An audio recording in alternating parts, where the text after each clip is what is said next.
महाराष्ट्र में सीटों को लेकर महाविकास अघाड़ी में छिड़ी जंग। चंद्रशेखर बावनकुले का उद्धव ठाकरे पर करारा हमला। क्या सीएम बनने के लिए कटोरा लेकर घूम रहे उद्धव ठाकरे? उद्धव जी को जिस प्रकार से महाविकास अघाड़ी के सामने कटोरा लेके घूमना पड़ रहा है, क्या शरद पवार के गेम में फंस गए उद्धव ठाकरे? पवार साहब ने, शरद पवार जी ने गेम करके उद्धव ठाकरे जी को हमसे बात दूर कर दिया।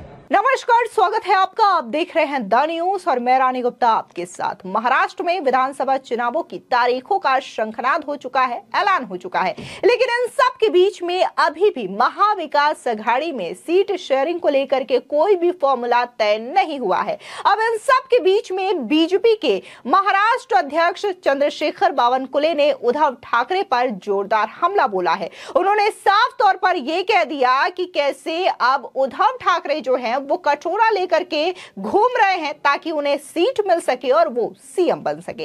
दरअसल आपको बता दें कि एमवीए में सीट शेयरिंग को लेकर संजय राउत के बयान पर तंज कसते हुए महाराष्ट्र बीजेपी के अध्यक्ष चंद्रशेखर बावनकुले ने उद्धव ठाकरे पर जमकर निशाना साधा। उन्होंने कहा कि पहले लोग चर्चा के लिए मातोश्री आते थे, अब उद्धव ठाकरे कटोरा लेकर घूम रहे हैं अघाड़ी नेताओं के सामने। उन्होंने कहा कि बाला साहेब ठाकरे ने बीजेपी और शिवसेना को मजबूत किया था। बावनकुले ने कहा कि शरद पवार ने शिवसेना को बीजेपी से दूर कर दिया। शरद पवार चाहते हैं कि सुप्रिया सुले को मुख्यमंत्री बनाया जाए। कांग्रेस और शरद पवार के गेम में उद्धव ठाकरे फंस गए हैं। हमने उन्हें नहीं फंसाया। लोग विकास चाहते हैं और केवल महायुति की सरकार ही ये कर सकती है, महाराष्ट्र में विकास ला सकती है। ये लोगों की भावनाएं हैं। आप भी सुनिए कि आखिर किस तरीके से चंद्रशेखर बावनकुले ने एक एक करके उद्धव ठाकरे पर जमकर हमले बोले। मैं कल भी कह चुका हूं, उद्धव जी को जिस प्रकार से महाविकास अघाड़ी के सामने कटोरा लेके घूमना पड़ रहा है, उनकी स्थिति मैंने अभी तक ऐसी देखी नहीं। पवार साहब को, शरद पवार जी को जो गेम करना था वो कर लिया। बीजेपी शिवसेना युति जो हिंदू हृदय सम्राट बाला साहेब ठाकरे जी ने मजबूत रखी थी, उन्होंने, पवार साहब ने, शरद पवार जी ने गेम करके उद्धव ठाकरे जी को हमसे बात दूर कर दिया। अभी उद्धव ठाकरे जी की उपयोगिता खत्म हो गई है उनके दृष्टि से। अब शरद पवार साहब सुप्रिया जी को मुख्यमंत्री बनना चाहते हैं। उद्धव जी की हालत, कांग्रेस से घर जाना, राष्ट्रवादी के घर जाना, शरद पवार जी के घर जाना, ये बन चुकी है। मातोश्री का जो इमेज था कि मातोश्री में जाके सब चर्चा करते थे, वो इमेज उद्धव जी ने इन लोगों के षड्यंत्र में आके खो दी है। कांग्रेस कभी भी उद्धव जी को पसंद नहीं करेगी और मुझे लगता है उद्धव जी की हालत अभी ऐसी स्थिति है कि वो शोले पिक्चर में था, जेलर, आधे इधर आधे उधर, मेरे साथ कोई नहीं। और एक हिंदी में गाना भी है, कोई लौटा दो मुझे बीते हुए दिन। ये हालत उनकी बन चुकी है।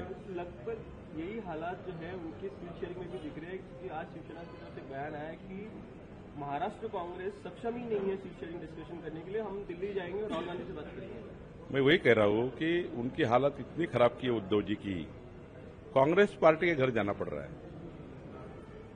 और हिंदू हृदय सम्राट बाला साहेब ठाकरे जी ने कहा था कि जिस दिन मुझे कांग्रेस पार्टी के घर जाना पड़ेगा, मैं मेरी शिवसेना बंद कर दूंगा, दुकान बंद कर दूंगा।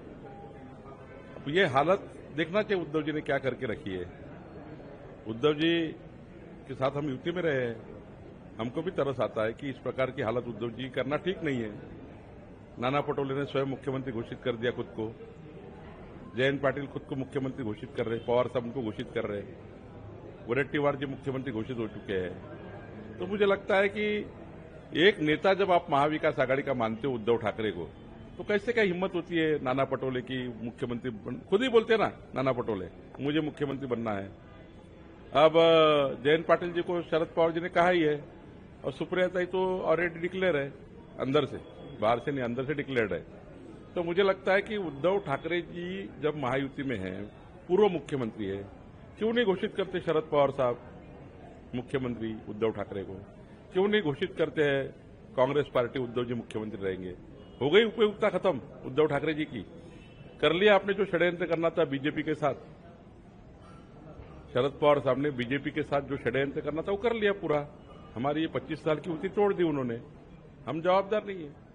शरद पवार के गेम में उद्धव ठाकरे जी आ गए, ऐसा मुझे लगता है। सर कोई दरवाजा या कोई खिड़की खुली है उद्धव जी के लिए बीजेपी को? नहीं, मैं ऐसा आज कह नहीं सकता, लेकिन जिस प्रकार से उद्धव जी ने हमारे खिलाफ, जिस प्रकार से 2.5 साल मुख्यमंत्री बनने के बाद जिस प्रकार से शरद पवार साहब के गेम में आकर बीजेपी शिवसेना के गठबंधन का जो एक प्यार था, प्रेम था, पूरी तरह से निस्तानाबूद कर दिया है।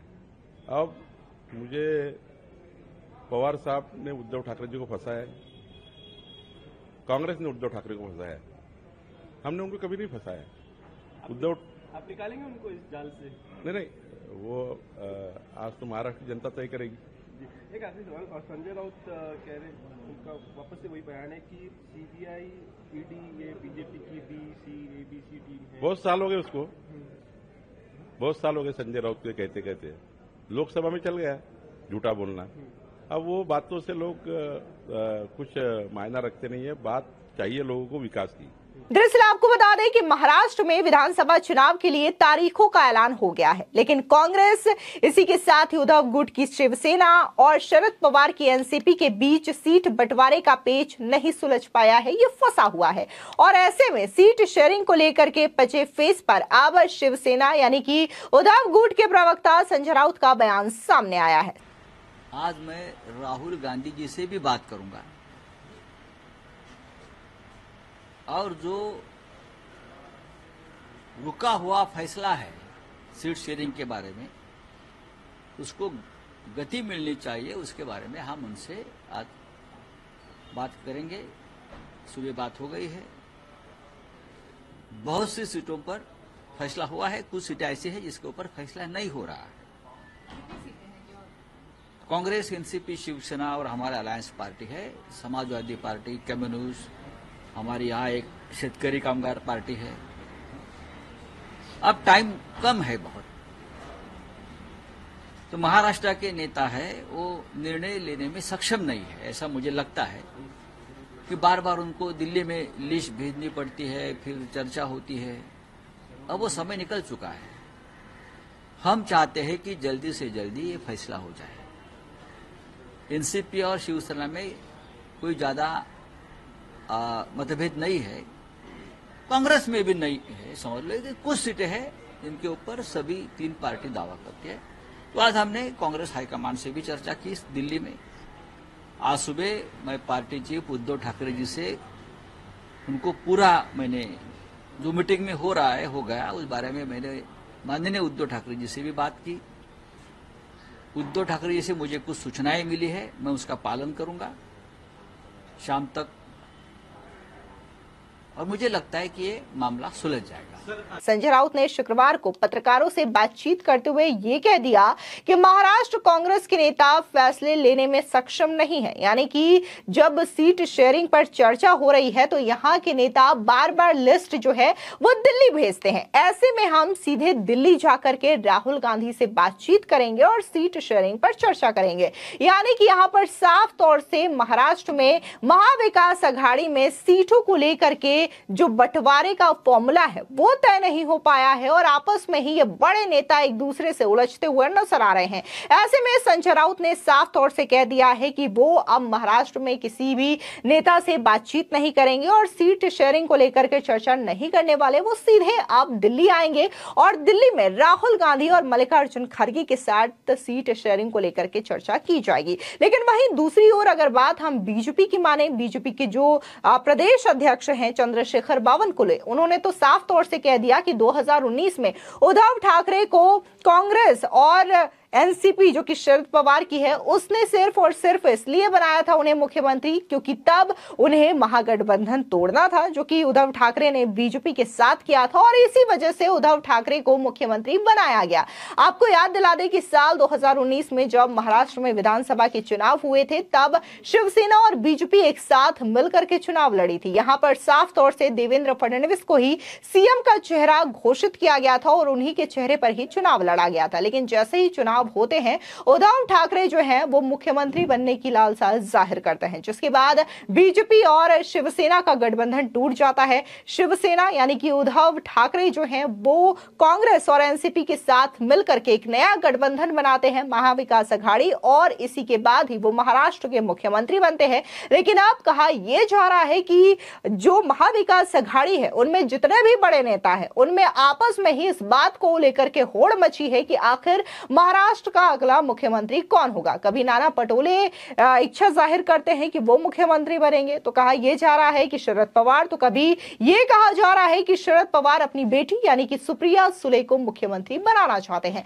ऐसे में सवाल ये उठ रहा है कि क्या उद्धव ठाकरे जिस उम्मीद के साथ महाविकास अघाड़ी से जुड़े हुए हैं, क्या उनकी उम्मीदों पर पानी फिर जाएगा और वो महाराष्ट्र के सीएम के तौर पर उनके नाम पर मुहर नहीं लगेगी। तो ये तमाम चीजें हैं जिसको लेकर के आपस में ही महाविकास अघाड़ी के नेता उलझे हुए हैं। तो वहीं दूसरी ओर अगर हम महायुति यानी कि जो अजीत पवार गुट की एनसीपी है, एकनाथ शिंदे की शिवसेना है और बीजेपी, वो सीट शेयरिंग को लेकर के चर्चा भी कर रहे हैं। और बाकायदा जो बीजेपी के नेता हैं चंद्रशेखर बावनकुले, उनका कहना यह है कि 90% तक सीट शेयरिंग को लेकर के चर्चा हो चुकी है। आखिरी मुहर पर जब चर्चा हो जाएगी उसके बाद ही कैंडिडेट के नाम अनाउंस कर दिए जाएंगे और हो सकता है 20 अक्टूबर तक ये लिस्ट जारी हो जाएगी। आपको बता दें दरअसल महाराष्ट्र में 20 नवंबर को चुनाव होने हैं और वोटों की काउंटिंग यानी कि जो इसके रिजल्ट है वो 23 नवंबर को सामने आएंगे। अब इसको लेकर के तमाम पार्टियां पूरी तरीके से तैयारी कर रही है और महाराष्ट्र का ये चुनाव जो है इसलिए भी ज्यादा दिलचस्प हो जाता है क्योंकि अभी हाल ही में हरियाणा में बीजेपी ने शानदार जीत हासिल की है, हैट्रिक लगाई है। तो वहीं कांग्रेस जो बड़े बड़े दावे कर रही थी कि वो अब मजबूत पार्टी है, लोकसभा चुनाव में 99 सीटें जीतने के बाद जो कांग्रेस का आत्मविश्वास नजर आ रहा था, हरियाणा चुनाव में करारी शिकस्त झेलने के बाद पूरी तरीके से सुन्न पड़ चुका है और इसीलिए महाराष्ट्र का यह विधानसभा चुनाव काफी ज्यादा दिलचस्प माना जा रहा है और सभी की निगाहें महाराष्ट्र के इस विधानसभा चुनाव पर टिकी हुई है। और यह पहला चुनाव होगा जब शिवसेना और एनसीपी दो धड़ों में बटी हुई है, एक धड़ा जहां कांग्रेस के साथ है तो वहीं दूसरा धड़ा बीजेपी के साथ नजर आ रहा है। फिलहाल इस पूरे मामले को लेकर के आपकी क्या राय है हमारे कमेंट सेक्शन में जरूर बताएं और आप किस क्षेत्र से हैं महाराष्ट्र में और आपको क्या लगता है कि आपके क्षेत्र से कौन सी पार्टी की जीत होगी वो भी हमारे कमेंट सेक्शन में जरूर बताएं। धन्यवाद।